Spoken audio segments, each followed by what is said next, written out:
Good evening, ladies and gentlemen. The doctor is in, and with me, my dear friend William. Oh, kia ora, Doc! E tēnā koutou, cuzzies. It's the bro Willie from a small town called Waihi. I feel honoured to be here with the Doc again, bringing you fellas our views and twos on some of our favourite stories we've heard over the years, eh? Do me ke whānau. Good show, William. As my friend stated, we bring you stories based on real-life situations that real people can relate to, and then analyse said stories, offering our opinions and sending our listeners on their way, a little wiser for it and certainly none the worse for wear, or so we hope. And we also hope our platform becomes as common a household name as meat pies and LMP, or lion bread if the mood hits, eh, Doc? I'm more of a Scotchman myself, either neat or on the rocks, depending on where the mood takes me. Oh, do you like going to the beach too, Doc? I'm a regular water baby myself. Sorry, William. Oh, well, you said you like drinking your scotch on the rocks, Doc. No, William. On the rocks means to have it with ice. Oh, so you like it on the ice? Is that like ice skating haurangi? Or do you go somewhere fancy like Antarctica? I know you like your holidays, Doc, but must be pretty bloody cold out there. Quite. Anyways, Doc, we should probably get on with the story, eh? Ah, that's more like it, William. On with the show. Today's story is the tale of a man who suffers the very worst sort of betrayal. That coming from his own family. Ugh, ghastly. He embarks on a journey to regain his dignity and self-respect, and along the way, perhaps get a little revenge against those who wronged him. Family first indeed. Also, it should be noted that today's story contains mature and adult themes, some profanity, some sexual imagery, and violence, although not profuse, so listener discretion is advised. That means to keep an eye on the tamariki and mokos, whānau. Quite right, William. Now, to narrate the story, my manservant Arthur. Would you do the honours, Arthur? As you wish, sir. It was terribly cold that November day. It didn't help that Tobias was suffering from a bad head cold. He was completely miserable. The problem was made worse by the fact that he had to work outside in the cold. Sure, he could have stayed home and been sick like so many others, but it was never his way to avoid work. It was his family's company, and he always gave his all to everything he did. One day, he heard someone say that if it's worth doing 110%. From that day forward, he never called in sick unless he was physically unable to work. This only ever happened twice. Both times it was because he was in the hospital. However, on this particularly fateful morning, he felt his body begin to give out. He realized that he simply could not continue. His foreman took one look at him and practically forced him into his truck with the words, "Go home, Tobias. You're of no use to us at the moment, and if you're not careful, the whole team will become infected from you." That's how Tobias found himself sitting in his truck, parked on the street in front of his house. He'd parked on the street because he'd returned home to find his brother's truck in the driveway. This was strange for 3 reasons. First, his brother was supposed to be at work. Secondly, Eddie had no real reason to be in Tobias's house without him being present. Third, the reason Tobias was with the team today in the first place was because he was covering for Eddie, who was supposedly in a nearby town meeting with a potential client. Of all the possible reasons as to why Eddie's truck was in his driveway at this time, Tobias couldn't think of even one that was feasible. He entered the house and quietly climbed the stairs to the bedroom. The closer he got, the more clearly he heard sounds that he never thought he would ever hear. Ruth's voice was issuing from the open bedroom door, moaning and making exclamations of sexual ecstasy, bringing Tobias to a dreadful conclusion. Damn, Tobias thought, quickly switching the video mode of his phone on and pointing it at the open doorway. Eddie made me cover his ass so that he could tap my wife's ass. Let's see how he likes it when I kick his ass. Neither of the deceitful lovers noticed how the enraged figure of the deceived husband silently entered the room and stood at the foot of the bed. After waiting 3 heartbeats to time it just right, Tobias launched a fierce kick aimed at Eddie's testicles, and his whole universe changed irrevocably in an instant as his body lurched bolt upright and he fell off the bed and onto the floor. Looking back while prone on all fours, Ruth felt pure panic and terror when she saw the mask of rage on her husband's face. Tobias managed to pull himself together as he rounded the bed and stood over his older brother, who was curled up on the floor in agony. He realized that any further retaliation at this point could land him in prison. As for Eddie, he was terrified. He knew that he had less than a 0% chance against his little brother. Even if it had been a fair fight, Tobias would have torn him apart. He remembered Thanksgiving 2 years ago. Eddie, being the older brother, always knew how to handle Tobias. Unfortunately, Eddie had mellowed out a bit from working mostly behind a desk. Tobias, however, preferred to be outside with the rest of the crew, getting his hands dirty with the workers. Thus, Tobias gained a lot of muscle, while Eddie lost a lot. Eddie always liked to joke with Tobias about how, being older, Eddie would always be able to handle his little brother. That day, Tobias defied his older brother right in front of Eddie's wife and challenged him to an arm wrestling competition. Eddie, thinking it was funny that Tobias actually defied him, let his overconfidence lead his ego. "I guess it's time to show my little brother who's boss again," Eddie said, while grinning at his wife.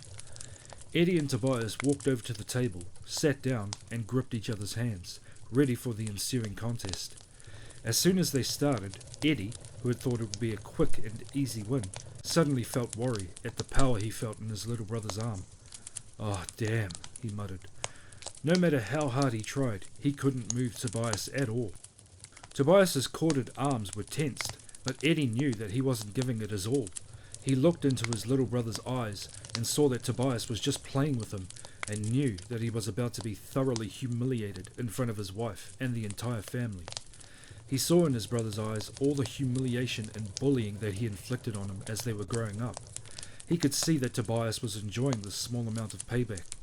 Tobias even went so far as to allow Eddie to wrestle his arm halfway to the finish while looking at his watch, before returning it to the neutral position with little effort. The humiliation was complete when Tobias yawned and effortlessly took Eddie's hand and placed it on the table. After this, Eddie vowed revenge, even though he deserved what he got after he had bullied his younger brother all his life. Before the next Thanksgiving had rolled around, Eddie was divorced. His wife had hired a private detective and caught him having an affair. 6 months following the finalization of Eddie's divorce, Sam married Ruth, whom he had been casually dating during the events of that fateful Thanksgiving where he had humiliated his older brother. Of course, their relationship had become serious in the interim, and the rest is history. Now we'll hear the story from the direct perspective of Tobias. My father Jack started his own construction company when I was 3 years old. He'd created it as a corporation, but all shares were owned by the individual family members. My mother Karen had started out as an accountant. I had one older brother Eddie and a younger sister Gillian, or Jilly as she preferred for the most part. We were happy in those early days. My parents loved us and we loved each other. As we got older, however, Eddie became something of a bully and rarely missed an opportunity to outdo me in his position as big brother. Jilly was the typical spoilt sibling, since she was not only the youngest but also the only daughter. My parents always gave in to her whims. In terms of how she was with me, put simply, she was a bitch. Of course, my parents loved me and I loved them. They would say that they didn't play favourites. I'm sure they didn't think they did, but the way things were spoke differently. My older brother was the heir apparent, and my sister was a spoiled brat. I was just the middle child. In terms of the relationship between the siblings, my brother always made sure everyone knew who the big dog was, and my younger sister seemed to view me as little more than a servant. I'm sure my parents were plain dumb when they demanded that I drive her around after I got my driver's license, as it hadn't mattered that I didn't get the same benefits when my older brother got his driver's license. So I understand if you think that I'm whining or feeling sorry for myself, but this just isn't the case. These are just simple facts. I knew who I was and what my place in the family was. I wasn't angry with my parents. That's just how it was. Everyone has their place in the family. I was the middle child. I gradually began to understand this. My older brother would eventually take over the business. That's just how it was. My little sister would always be taken care of. That's just how it was. I was the middle child. I'd have to find my own way. I knew it, and I accepted it for a long time. So here I was, married for almost a year and a half, finding my older, divorced, cheating brother having sex with my wife in my own house.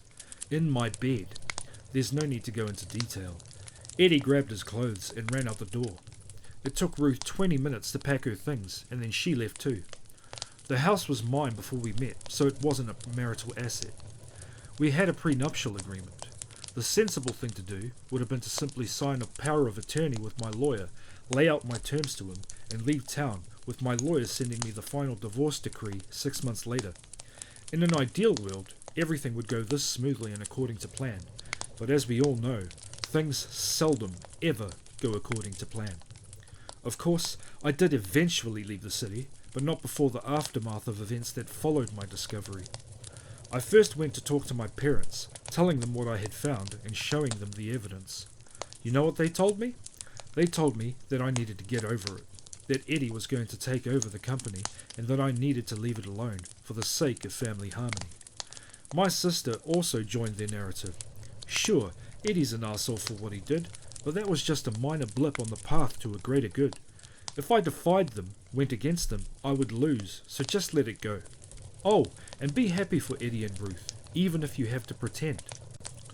To make matters worse, Ruth had moved in with Eddie that same night she'd left. I was told not to make waves. Eddie was the chosen one. It was very obvious that I was alone in my struggle. Look, Eddie will take over the company in a few years. Yes, we are disappointed with what he did, but we are not going to disown him. Deal with it and get in line. Don't try to make us choose between the two of you. He is the heir. Deal with it. My sister, ever the bitch, just had to add her own opinion on my marital situation as well. So she had sex with our older brother. So what? She just decided to change up. I can't honestly blame her for becoming bored. Just get over it. All you need to worry about is having Lachlan's report on your desk by Monday morning. Things only got worse when more details about the affair came to light. It had started about a month after our wedding. She admitted it. She also said that most of the times I was covering for Eddie, it was so he could go and have sex with her. To make matters even worse, she told me she was pregnant and that the baby was his. I was an innocent victim here, but my whole family sided with them. I watched as my family welcomed Eddie and Ruth with open arms. I watched as everyone pretended that I'd never had a relationship with my own wife. I listened as my family fawned over Ruth and congratulated Eddie on becoming a father and giving my parents a grandson. All this while I was quietly pushed aside. My divorce was barely mentioned and was only talked about in general terms as it related to the timing of Eddie and Ruth's marriage. That's right, they were getting married as soon as the divorce was finalized. I was still extended invitations to family dinners and parties, but it became very obvious that this was done more out of a sense of duty than because I was actually wanted there. As long as I showed up for work and did my job, that was all they really seemed to care about. The last time I saw my family for the next 10 years lasted exactly 3 minutes and 30 seconds. It was for yet another Thanksgiving dinner. I arrived late in the evening, walked in, and began my greetings. As you can guess, they were far from pleasant, and just as quickly they showed me the door. That night, I swore 2 things. First of all, I would leave and never consider these people my family again. Secondly, one day I will return and destroy them for what they did to me. This was my family. These people were supposed to love and respect me. I did everything I could to be a good son and brother to them, but they turned their backs on me when they should have hugged and comforted me. I vowed that I would never return unless it was to have my revenge. Return and burn their world to the ground around them, and I would show them the same mercy, grace, and respect that they showed me. I apologize, but I feel the need to interject here. I just cannot bring myself to believe that there are such abhorrent people in the world that dare to label themselves as family. Such dishonor, deceit, and audacity is a travesty, an absolute travesty, I say, and a complete and utter insult to the entire concept of what constitutes family. Oh, I don't know what an abhor is, Doc, but I agree that these people have a bloody cheek calling themselves this fella's whānau, eh? Shame, I do apologize for losing my composure and the outburst, ladies and gentlemen. Such unrefined behavior is certainly unbecoming, but sometimes the old temper simply can't be helped. Oh, it's all good, Doc. You alright now? Better to get it out sometimes, eh? Let's continue the story. I'm sure it'll get better. Right you are, William. Arthur, on with the show, please. Right away, sir. 2 weeks later. Damn it, where the hell is Tobias? Came a cry from Jack's office. What's wrong? Karen asked, worriedly rushing inside. It's true that she hadn't seen her middle child in a while, but she just assumed he was still sulking about what had happened. She actually felt a little sorry for him, but she just couldn't go against her eldest son. Ultimately, he was chosen to lead the company. The Richardson project is a month behind schedule, and the Nichols building inspector is demanding that we take all of last week's work and completely redo it. This will cost us at least $50,000 and another 2 weeks to fix. Why the hell did Tobias let this happen? Jack shouted. First of all, Gillian said, entering the office, Richardson's project is Eddie's, not Tobe's, so I don't understand why you're blaming him for this. Secondly, I haven't even seen or heard from Tobe in the last 2 weeks. He's not answering his calls, and his foreman just told me he hasn't seen or heard from him in the last couple of weeks either. Jack's face reddened, and he continued his tirade. Tobias knows damn well he has to cover Eddie on this project. Damn it, he'd been working on this for the last 6 months, so he should have gotten used to it. Find him and tell him I want him in my office first thing in the morning so I can kick his ass real good. It's time for him to put an end to this whining and start focusing on his work again. The next morning, an anxious Gillian was in her father's office. She had sent more than 20 text messages and left several voicemails on Tobias's phone. She even went to his house to see if she could talk to him. Now she had to explain to her angry father and the rest of her family what she had found. Where the hell is Tobias? I told you that I wanted him here first thing this morning, but I don't see him here. Jack scowled as he looked around the room at his wife, his eldest son, his daughter, and even Ruth. Well, he's gone, she stammered as she spoke. Gone? What do you mean gone? Asked her mother. I mean gone. I don't know where, but he's gone. He's not answering text messages or phone calls. He's not answering voice messages. Yesterday, I even went to his house and found that it was completely empty when I walked in. There was a cleaning crew there and they told me they were preparing it for new residents. It looks like he may be renting it out now, she explained. Are you trying to tell me that he abandoned his family? Jack practically screamed. Gillian had had a rather restless night following her discoveries, not being able to sleep. That sleeplessness had forced her to think about quite a few things that had happened and that had been said over the past few years.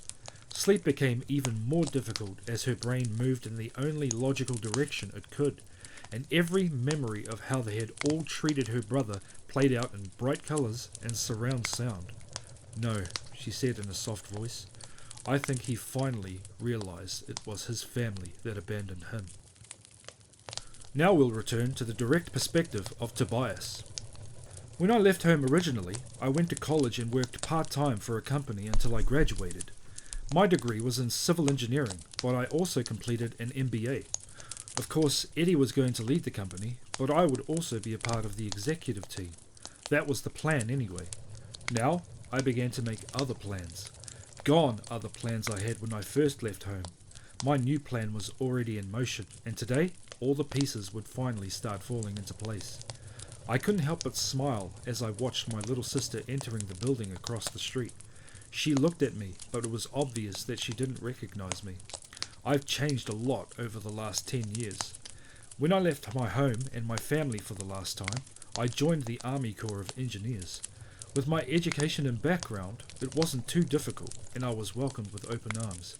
Here, I found my new family. I found myself in a sandbox, rebuilding infrastructure.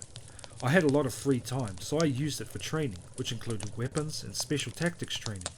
And I even befriended a couple of special forces guys who trained me in hand-to-hand combat. Not that I necessarily needed it, but I wanted to improve my strength and be able to defend myself if I had to. Up to this point, I'd been filling a civilian position in the organization, and it took me only 6 months before I decided to enlist in the Army proper. After serving for 4 years, I was promoted to captain, and my commanding officer was making noise about me re-enlisting. To be honest, I really thought about it. One day, we were given orders to escort a VIP into an unsecured location when an improvised explosive device detonated as we drove past. Our Hummer was rendered immobile, but managed to survive most of the blast and shrapnel intact. I was wounded, but at that moment I didn't think it was severe, even though it hurt like hell. I heard shots ringing out around me. As I tried to get out of the damaged vehicle, it was then I noticed that the woman we were accompanying, a member of the House of Representatives, was indeed seriously wounded. Her leg was badly injured, and she was losing a lot of blood. I had just grabbed the first aid kit to start trying to stem the blood loss when someone screamed that the Hummer was on fire. Putting the first aid kit in my hand, I unfastened her seatbelt and managed to get her out of the car, dragging her to an area that could act as a makeshift shelter. I managed to slow the bleeding while the gunfire raged around us. Once I had done all I could for her, I took up my rifle and went to work, doing my best to keep the enemy away from our position. I didn't care how much blood I was losing myself as I knelt next to her, shooting at anyone who looked like they were trying to get to us. 20 minutes later, I was completely exhausted when I heard the sounds of helicopters overhead. My body finally gave in as soon as I saw the paramedics running towards us. The last thing I heard was someone screaming, "Quickly! Load those two on board now!" And then everything plunged into darkness. My eyes opened to a pair of shimmering emerald eyes embedded in the face of an angel with brilliant red hair.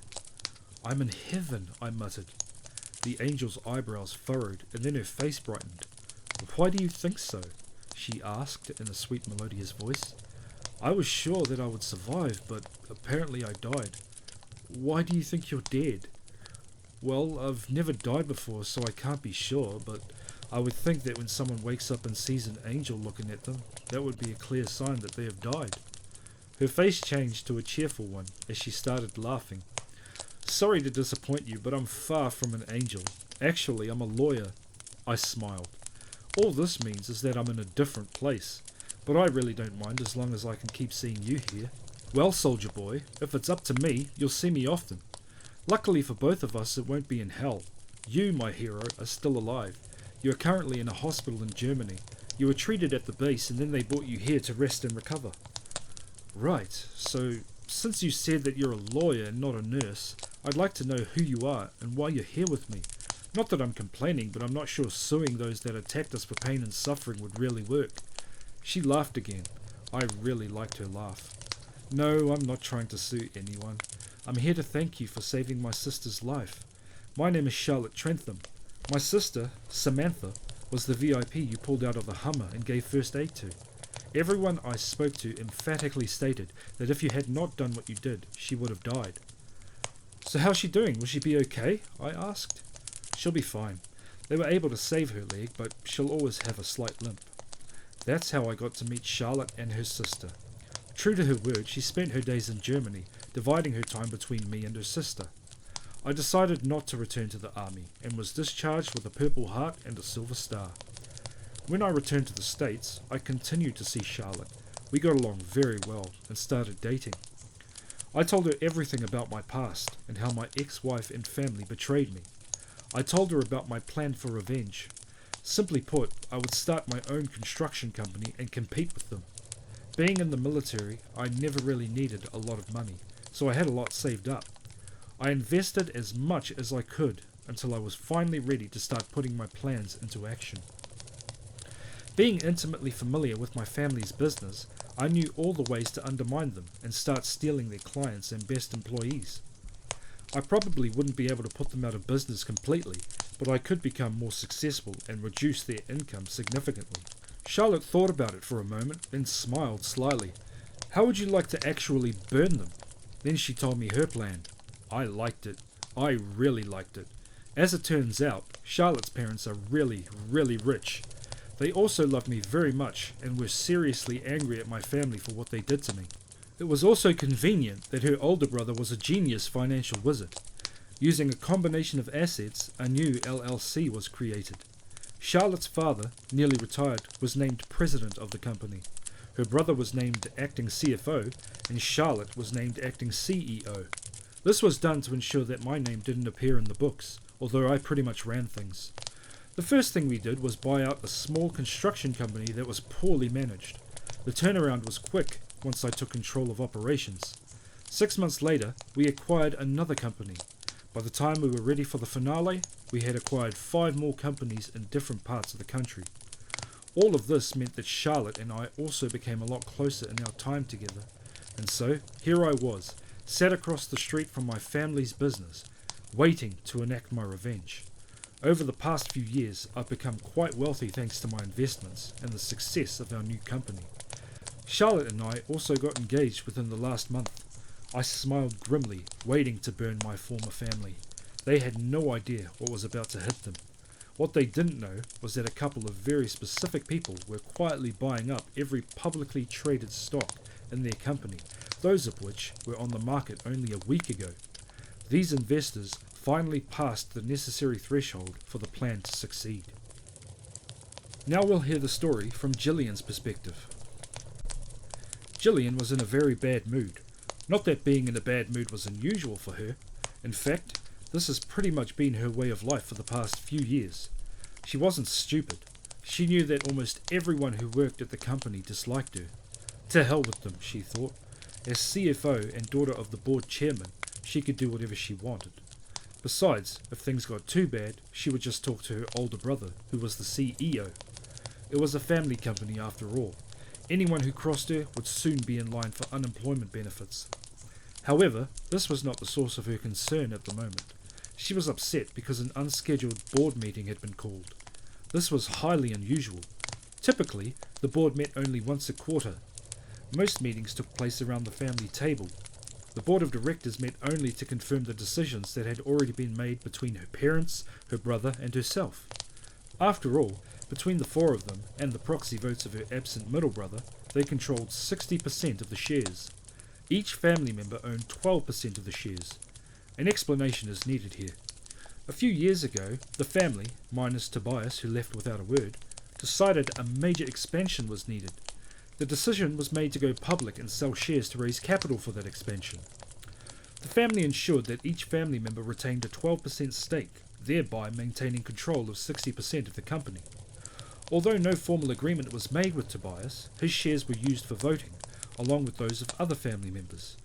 No one paid much attention to this since he refused any contact with us. He even refused to come to Eddie and Ruth's wedding.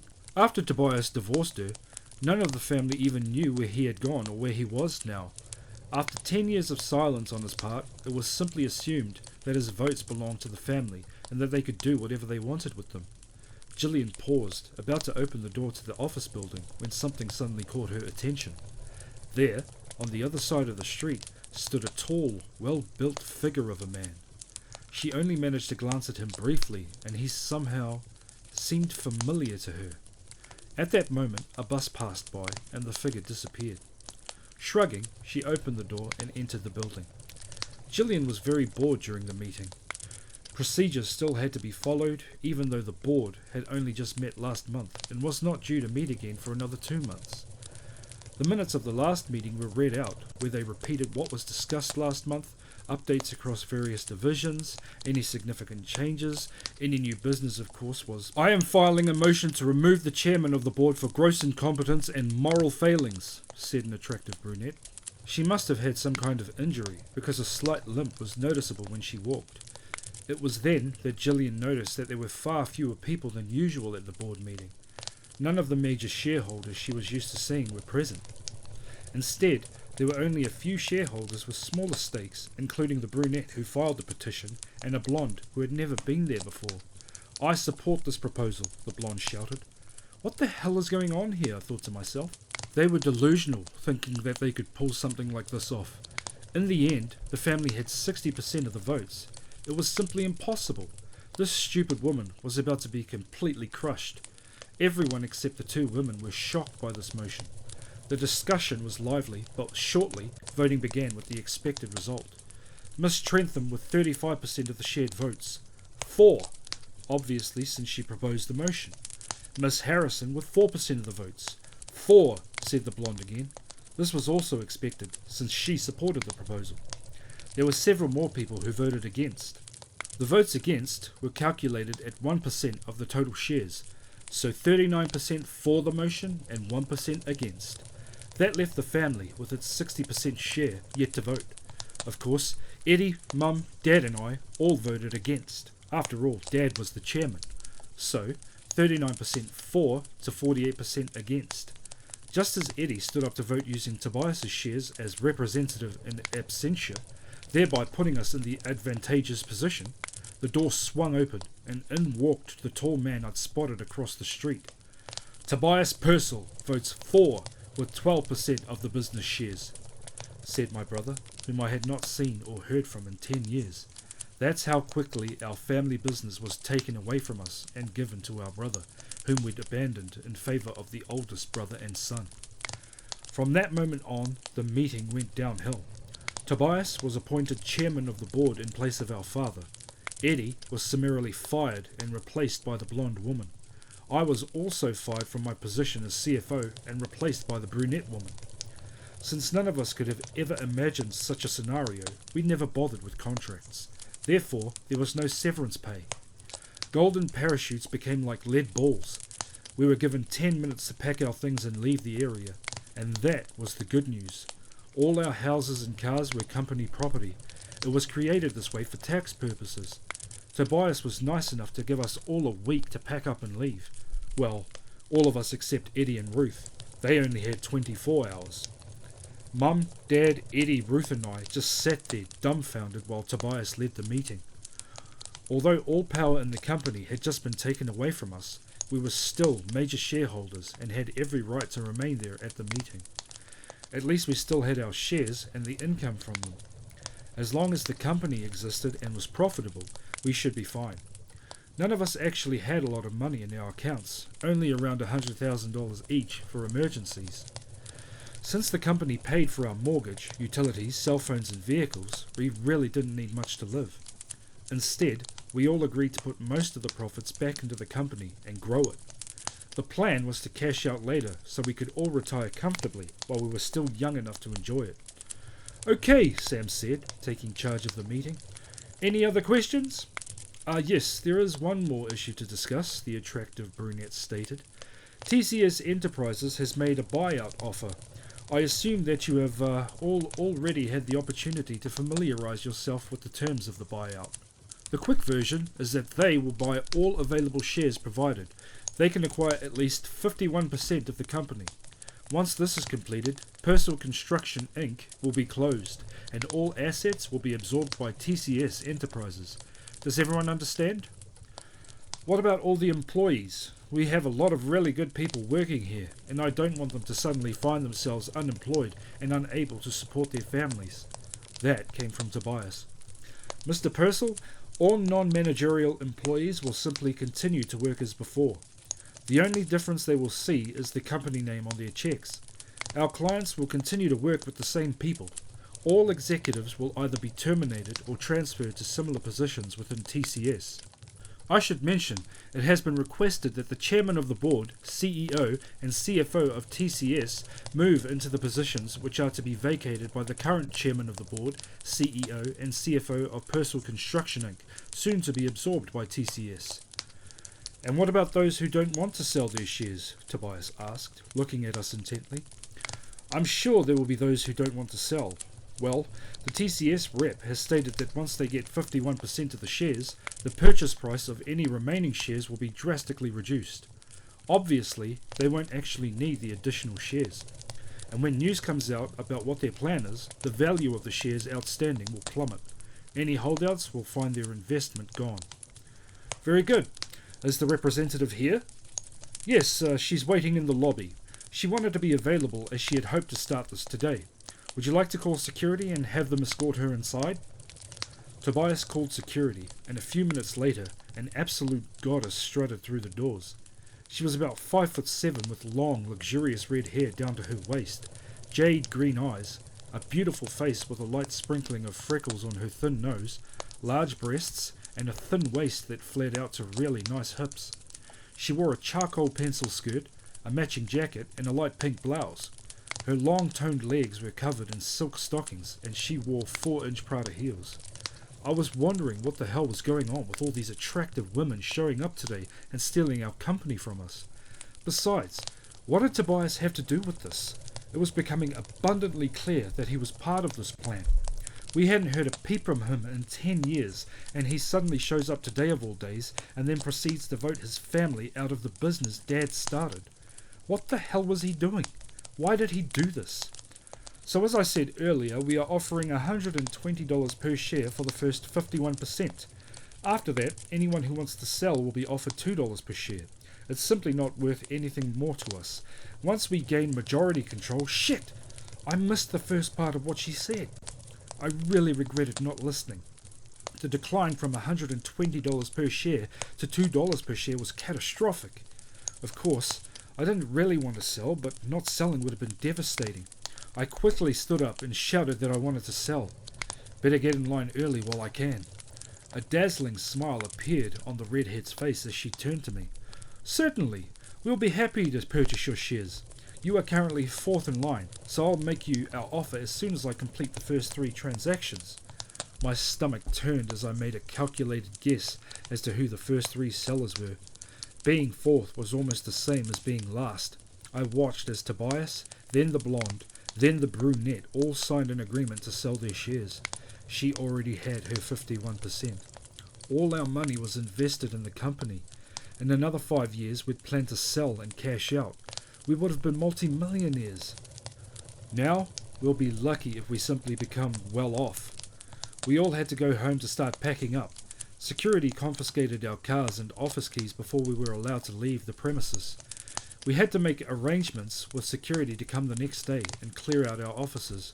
The blonde announced that she would deny all of us access to the company's servers and that our logins would be deactivated within the next few minutes. It wasn't really a big deal because our laptops had been confiscated earlier. The blonde also informed us that our home computers would be confiscated the next day. Additionally, if any evidence is found that we attempted to delete or corrupt any files before they got there, serious charges of corporate espionage, fraud, tampering with evidence and theft will be brought. Eddie was informed that his computer was confiscated by IT immediately after the vote to remove Dad from office. Oh, and we have a forensic accountant already looking at the books, Tobias smiled. It was the next evening when everyone gathered at their parents' house. Eddie, Ruth and their 3 children arrived in a van full of everything they could hastily pack into it with short notice and no other options. They'll be moving in with Jack and Karen for at least the rest of the week, until they can all make alternative arrangements. After the truck was temporarily unloaded into the garage, family members gathered around the table to plan for the future. We need to figure out how we're going to retaliate. We can't just sit back and tolerate this. We need to fight back and take back what is ours, Jack stated. Great, Karen answered, but what are we going to do? How can we fight this? Where do we even start? We'll contact our lawyers and begin filing claims. But Dad, we don't have any lawyers. The lawyers work for the company and we no longer control the company. We would have to hire other lawyers and they cost money now. I know we all have accounts where we've been hiding money, but this is going to be a long legal fight, and right now I need all the cash I can live on until I find another job and get back on my feet, Gillian said. Maybe it's time for me to visit my little brother, Eddie chuckled, cracking his knuckles. Ruth looked at her husband with a criticizing look in her eyes. She got a good look at her tall, muscular and confident ex-husband as he strode into the boardroom. I would strongly advise against doing this, she said. It didn't end well for you the last time you tried it, and now he looks a lot tougher and stronger than he did back then. Eddie started to say something and then went quiet. Gillian kept listening to them and added criticism to every stupid idea. She pondered an idea that no one had mentioned yet. It was the only thing that had even the slightest chance of working. She knew it wouldn't fix everything, but it might make their current situation a little easier. Maybe we could just go and talk to him. The sudden silence was deafening as everyone in the room looked in her direction as if she had grown a second head. Maybe if we went up and talked to him and asked for forgiveness for the way we treated him, maybe if we begged him for mercy, he wouldn't be so harsh. Obviously he will never take it all back, but maybe if we bow before him and admit that we were so wrong in the way we treated him, he might just ease our pain enough that we can survive and not be completely destroyed. Pandemonium ensued. You expect me to walk up to that ungrateful brat with my tail between my legs and humiliate myself in front of him after he abandoned his family, came back 10 years later without a word, and stabbed his own flesh and blood in the back? You must be crazy. I will never disgrace myself by bowing to that ungrateful bastard, Jack roared. Seriously, sis, after the way he treated me and my wife before he ran away, and then what he did today, do you really think I could do anything other than find a way to put him back under that slippery rock from which he crawled? Hell no, Eddie shouted. Even Ruth screamed her disgust at grovelling before her weak ex-husband. Eddie is 10 times the man that Tobias is. There is no way I would embarrass myself or my husband by begging this weakling for anything. Darling, her mother said in the voice of one who loves her daughter but must reproach her ignorance, I understand what you're thinking, but we need to start a war with a man who has encroached on the well-being of our family. Now is the time to fight back, not admit defeat.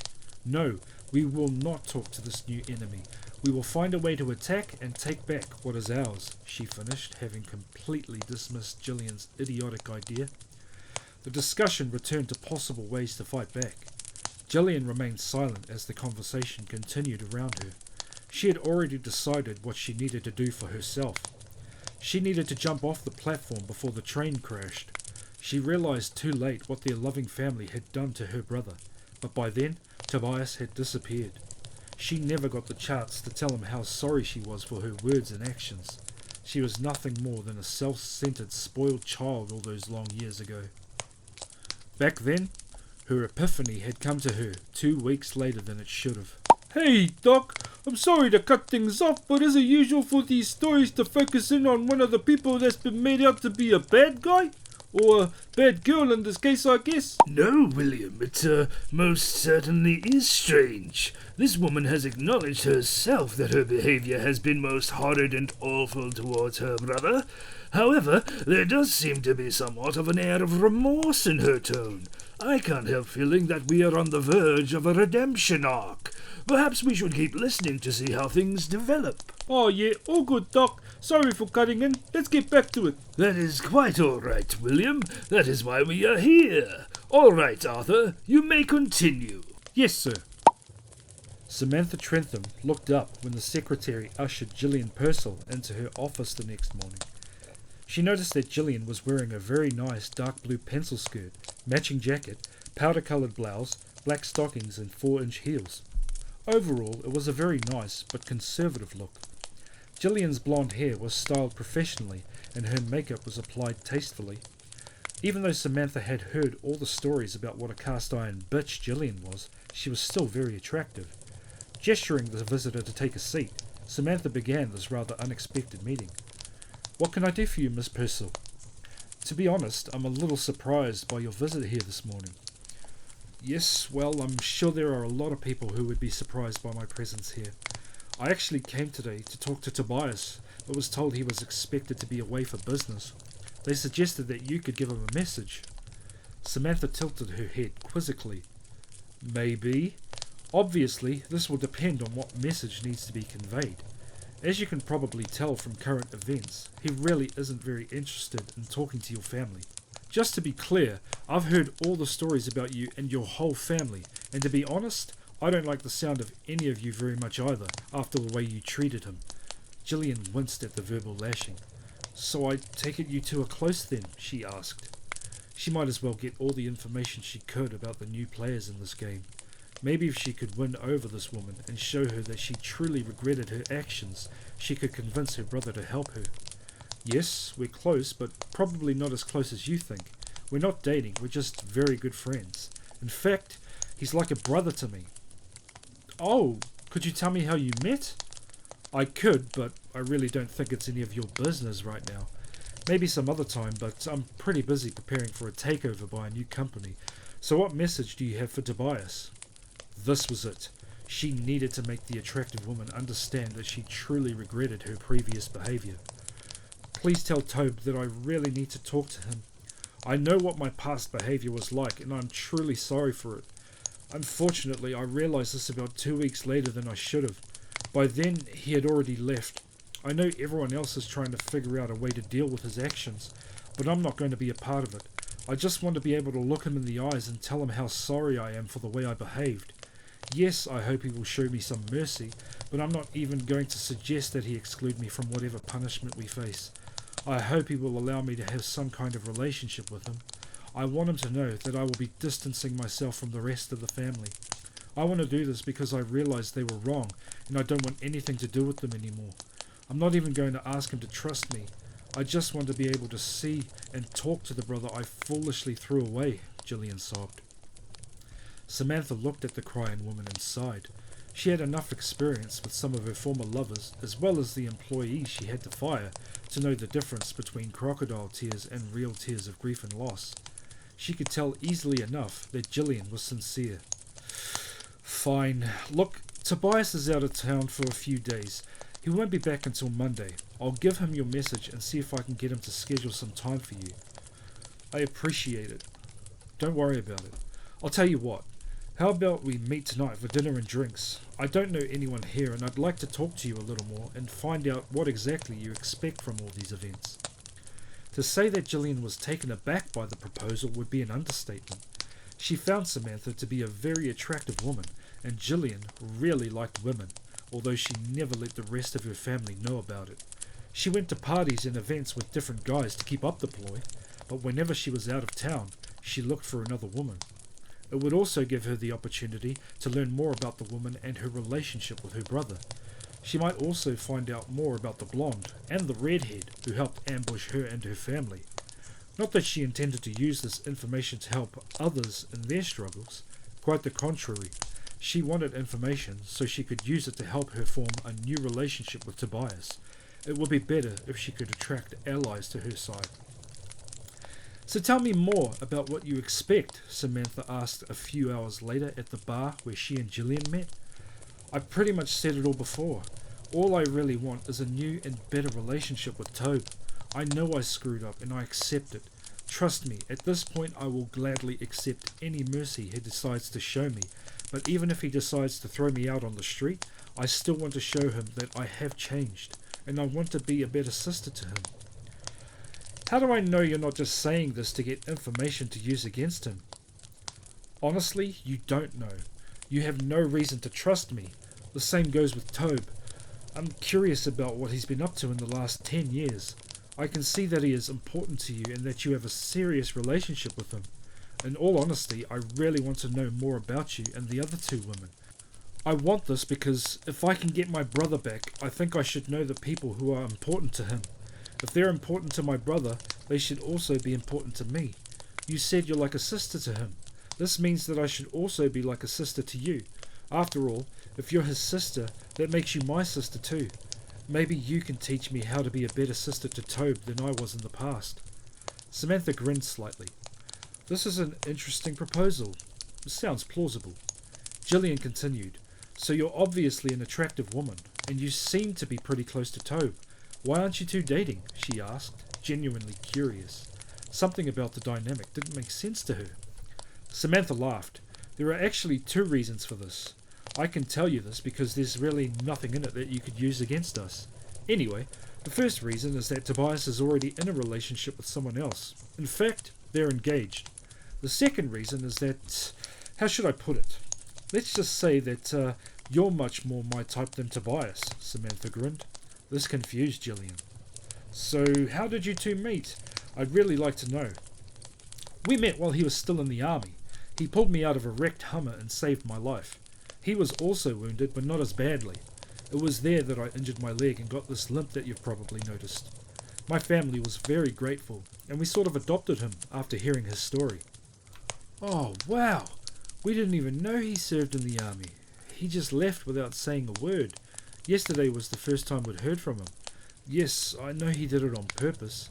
I understand we really didn't treat him very well. So you mentioned he's engaged? Yup, as soon as he's done here, they'll get married. Can you tell me who she is? Is it the blonde woman from the board meeting? No, she's engaged to my older brother. No, Tobias is engaged to my sister. I think it was love at first sight for both of them when he woke up in that hospital in Germany. Gillian cast her eyes down sadly. I'd wish I'd have known that he was injured. I would have been right next to him in a flash. Yes, well, Charlotte really took to taking care of him in order to get him back to full health. She's real fierce when it comes to protecting him. Trust me, you don't want her to think that you want to hurt him in any way. She's a tough lawyer, and I've seen the wreckage she leaves behind when she really wants to destroy her opponents in court. That is, if the case actually goes to trial. She could always just tear you apart with her bare hands. I've seen her do this several times. Gillian blanched a little. Looks like I really need to meet her and make sure I don't get on her bad side. Actually, you've already met her, and Sweet Cheeks, you're already on her bad side. A sudden spark of realization hit Gillian. Wait, surely you don't mean the redhead that was in the board meeting? Yep, Samantha replied. She hates every one of you. It's her you really need to win. They both got hungry and went to a restaurant next door. The conversation continued as both women learned more about each other. Samantha was very careful with her words, as she did not intend to give any information about Tobias's plan. Gillian did ask about TCS Enterprises, but Samantha refused to answer any questions about it. The meal was over, and the two women were drinking the last of their wine. Okay, Sam, you said I need to win over your sister Charlotte to even have a chance of having any kind of relationship with Tobe. Gillian said she had worked on this throughout the latter half of her dinner. Yeah, she is his gatekeeper, Samantha replied. Well, I have a foolproof plan for this. Samantha smiled. Just how are you going to convince my Barracuda sister that you're not a demon from the depths of hell, but actually the loving sister you claim to be? It's simple, Gillian replied. First, I'm going to win you, and then you're going to win your sister for me. Interesting concept, Samantha grinned. And how do you propose to win me over? Oh, I think it will be quite simple. To put it plainly, my plan is to take you to my place and entertain you all night long.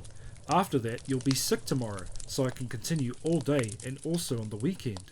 I fully believe that when you finally show up to work on Monday morning, you will be more than ready to tell your sister what an amazing woman I am, and that you would really like her to welcome your new girlfriend with open arms.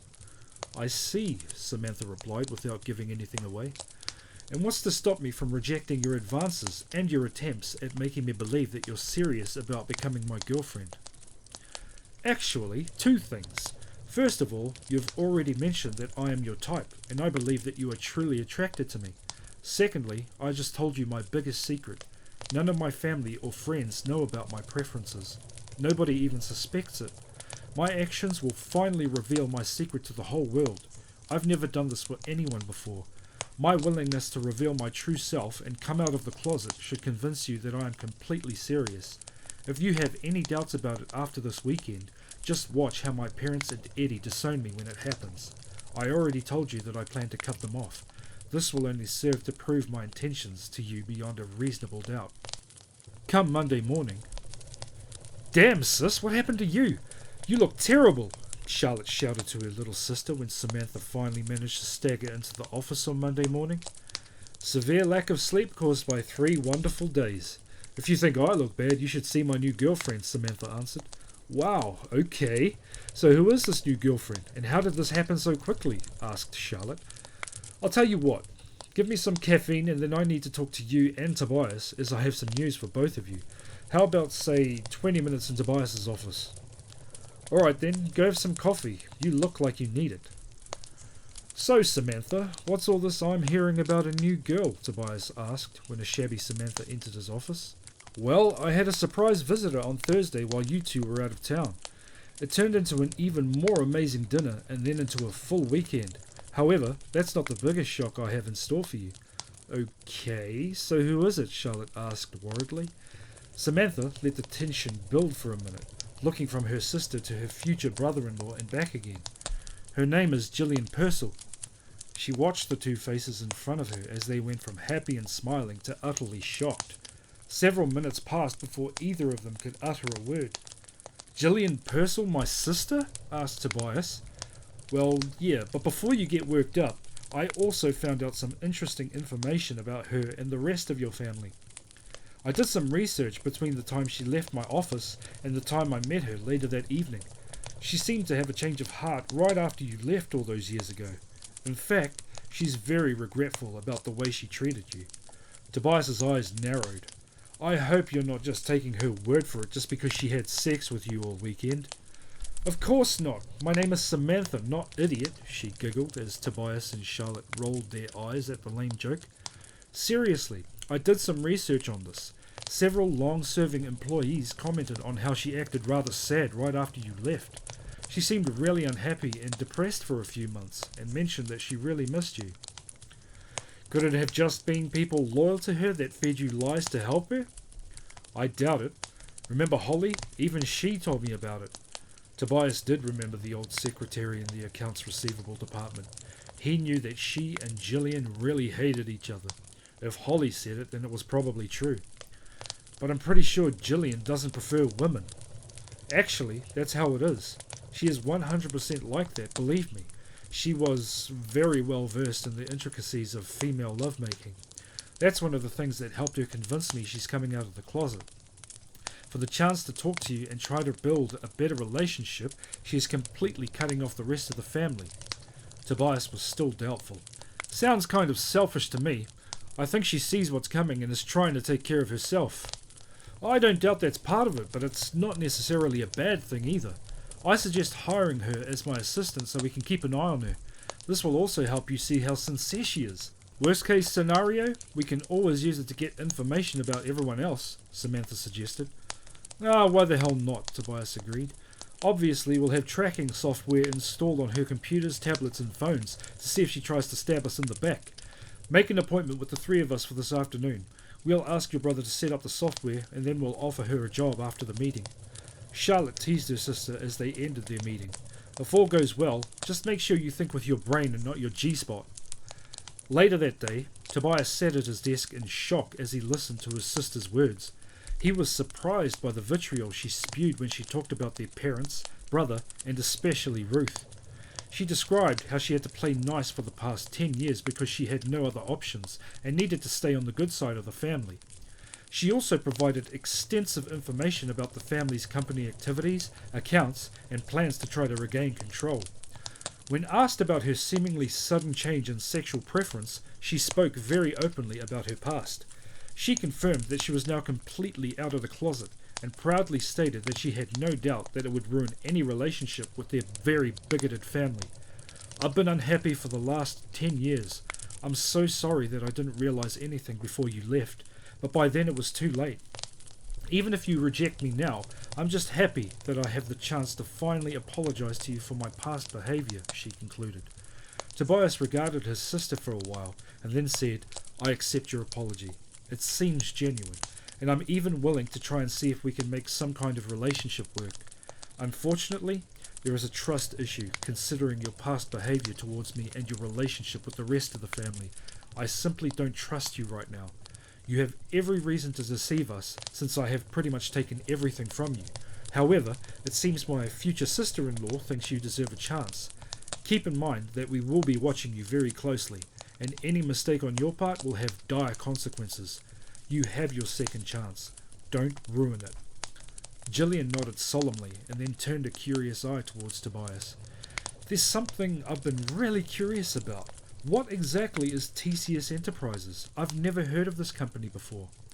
Tobias answered, TCS stands for Tobias, Charlotte and Samantha. We own the company. We started by buying all public shares in personal construction through dummy investors, then simply combined those shares with my own family shares in the business to reach a majority stake. After that, it was a simple matter of staging a takeover. It didn't really matter what we offered for our own shares through TCS Enterprises.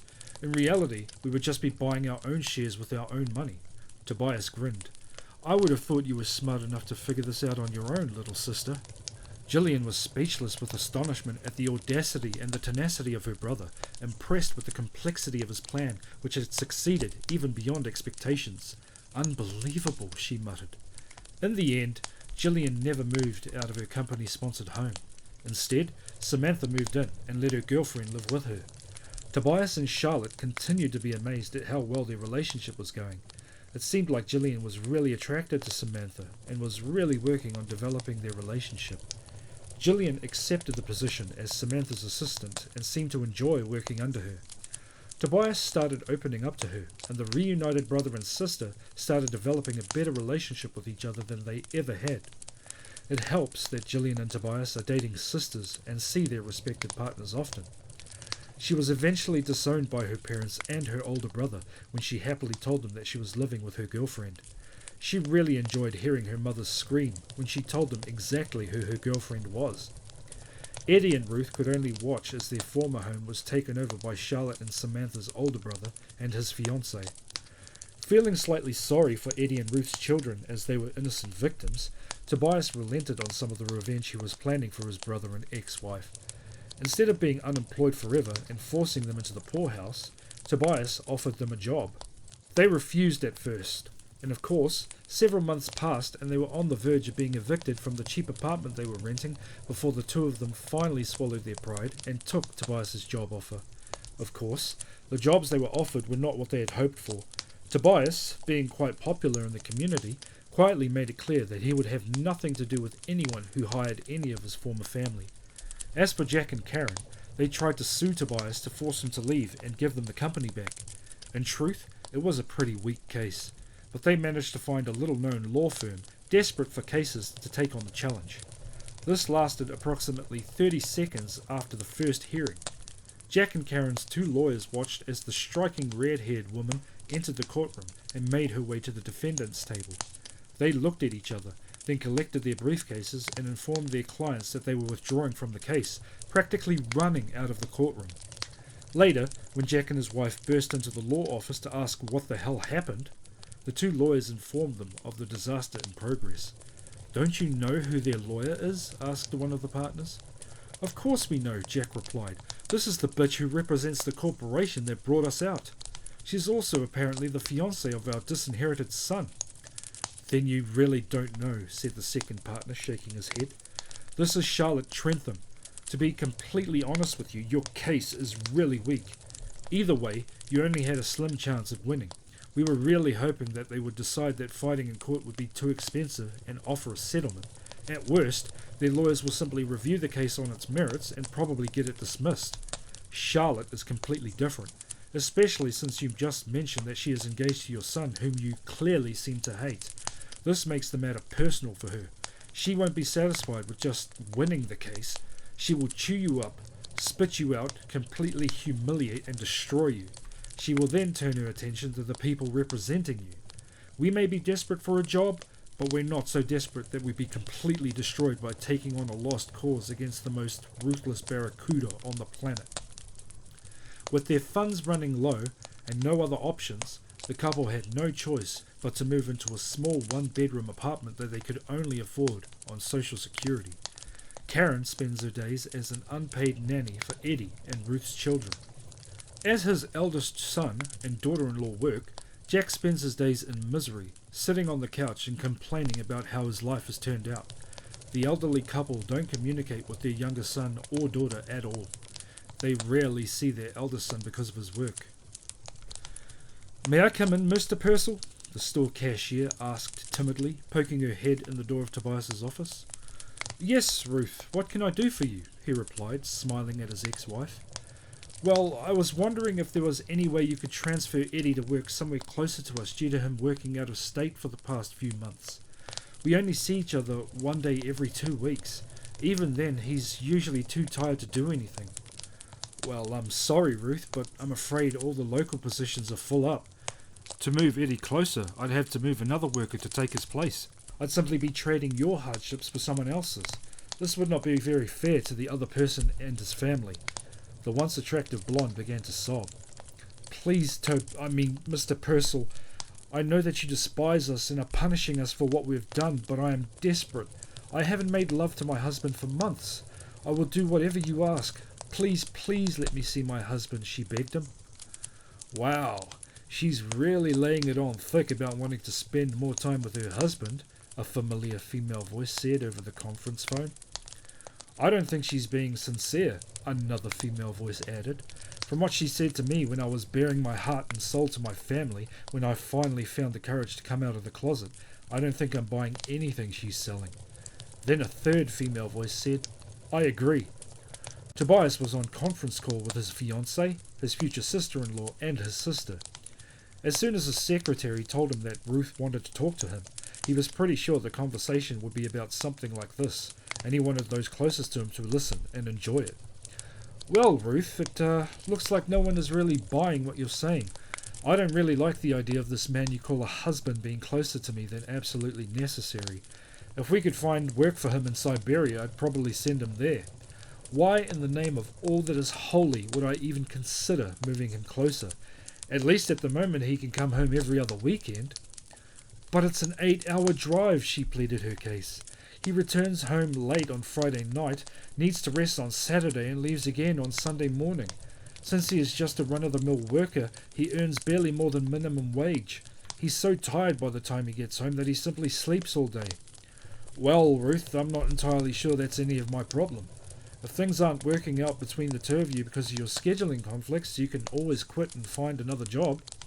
"You know that's not an option. We've already tried this. We can't afford to pack up and move somewhere else. And no one here will hire us again after they've found out about what happened. I understand that you hate us because of what we did, but can't you show an ounce of compassion?" "Again, why do I need to do this? You two never had any compassion for me. In fact, you rubbed it in my face. Neither of you ever showed even the slightest bit of remorse for what you did to me. The only regret you have now is how everything has turned out for you, not because of what you did to me." Seeing that there were no words that could sway her ex-husband, Ruth knew she had to rely on the only thing she had left. "I'll do anything, I swear." She was hoping Tobias would accept her offer and just have sex with her. Tobias was actually considerably bigger than Eddie downstairs, and she always enjoyed the sex she had with him. She only gave in to Eddie when she realized that he would be the one to inherit the company and be more successful. She was the very definition of the term gold digger. Perhaps she could win back her ex-husband and throw this stubborn red-haired bitch out onto the street. After all, she was extremely upset about the lack of sex lately. She knew she could entertain Tobias tirelessly if given the chance. She was only slightly concerned that this conversation was being shared with a red-haired bitch and two degenerates who were having fun with each other. "Okay," Charlotte spoke through the speaker. "How about this, Tobias? You and I have discussed the idea of having a threesome with another woman. I sincerely doubt I would touch this woman's body since I know where she has been, but I wouldn't mind seeing if her ministrations on me would make any difference, just because I'm curious." Ruth's horror at this thought only intensified when Samantha spoke. "Oh yeah, Jilly and I have also discussed the possibility of picking up another woman and having her as our plaything for one night. Eddie isn't supposed to be back this weekend, so maybe you guys can play with her on Saturday and we can have her over on Sunday." Tobias thought for a moment before answering. "That sounds like a plan. Samantha, you and Jilly can do whatever you want." "Great!" Samantha shouted delightedly.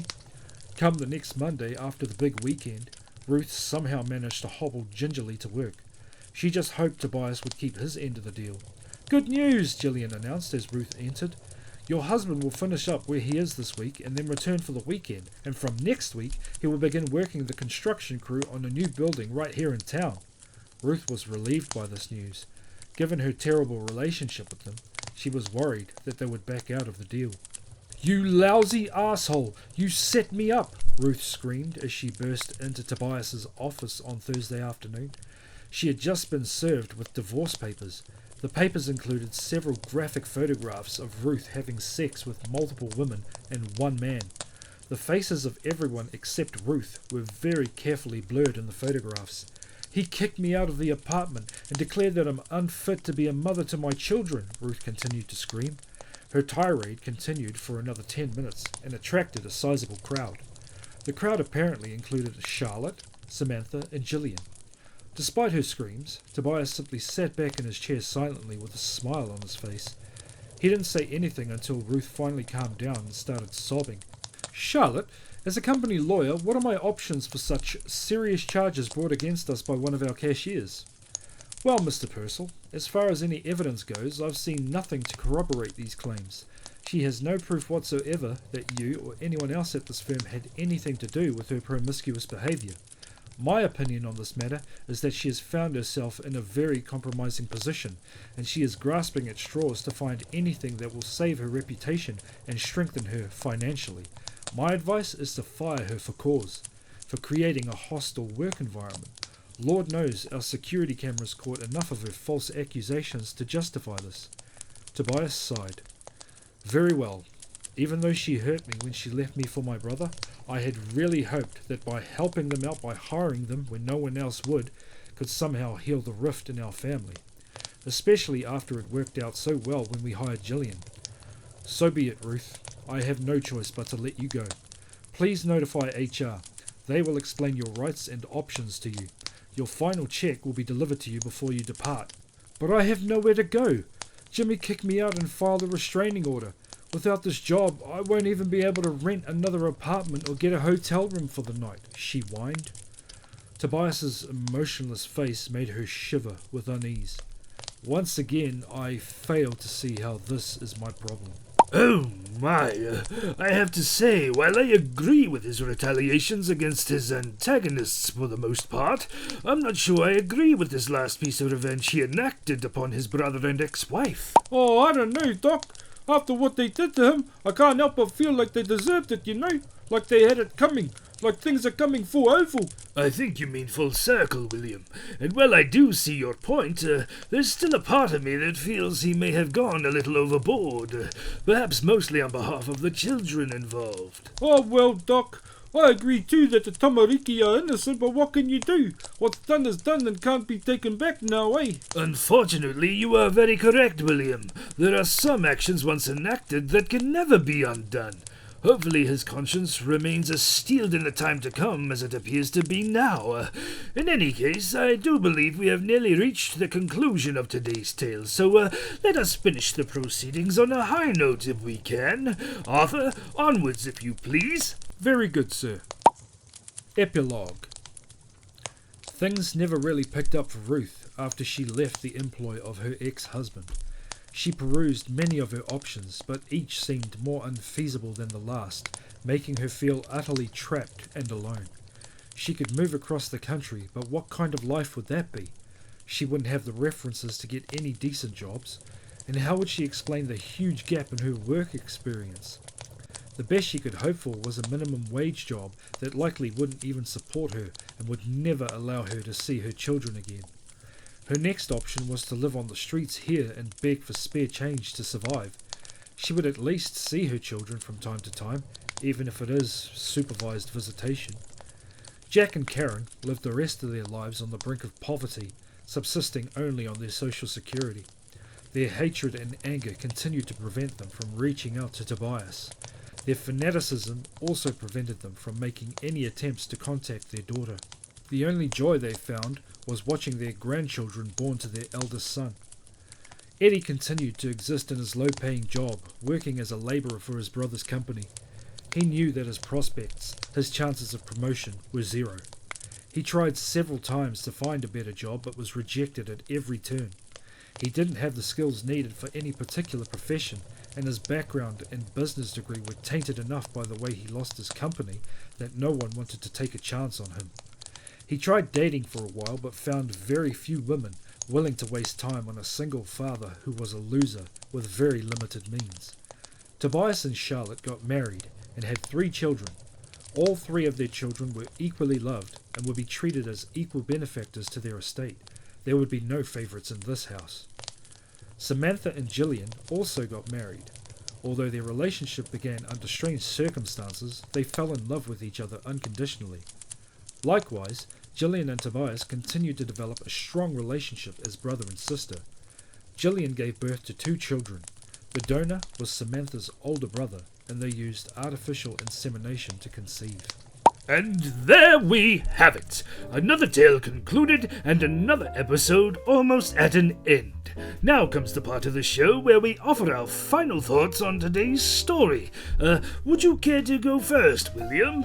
Oh, kia ora, Doc. Well, I feel that this fellow was fully fully in the right to do what he did to these people, eh? And I call them these people because I just can't bring myself to call them his whānau. Except for his sis, the rest of them are bloody kore take, eh? Everyone got what they deserved in my view. What happened to something the Māori call utu, as a way of getting even with those that have done you dirty, eh? But that's just my 2 cents as usual, Doc. Absolutely spot on, my friend. But I would also like to add that one must be careful when using revenge as a weapon, as it is often a double-edged sword. Just as it can be used to burn those who have done harm to your person, it can also consume those who partake, losing themselves to the pure-blind rage, and oftentimes left feeling completely and utterly empty once the initial satisfaction of the act has ebbed. After all, there is a reason why it is said that it is a dish best served cold. Probably because it hasn't been cooked properly in the first place, Doc. Like one of my uncles who cooked for us once had the runs all bloody week. A jolly good show, William. But in any case, we have come to the end of another episode. Ka pai, Doc. And kia ora for joining us again, cuzzies. See you fellas next week, eh? Ka kite. And we both hope you all have a wonderful rest of your day. Thank you for watching. If you enjoyed today's episode, please feel free to give a thumbs up and subscribe to our channel, as well as sharing with your friends and family who might enjoy it too. Your support is greatly appreciated. Also, please feel free to comment with your own thoughts, opinions, and ideas, as we would love to hear from you. Until next time, ladies and gentlemen, cheerio!